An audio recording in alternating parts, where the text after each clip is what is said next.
Hello guys, welcome back to this channel. In today's video, I'm going to show you where you can find the Peacock Butterfly and Heartopia game.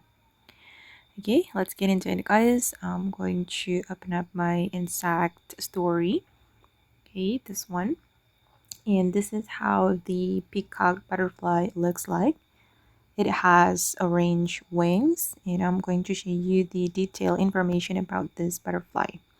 Okay, for the weather condition, basically you can catch this butterfly in any weather during the sunny days, rainy days, or during the rainbow event. And for the location, you can find this butterfly at the flower field, specifically at the Windmill Flower Field. Okay, I'm going to show you the location through the map. Okay, to make you easier in visiting the Windmill Flower Field, you can track Bernie.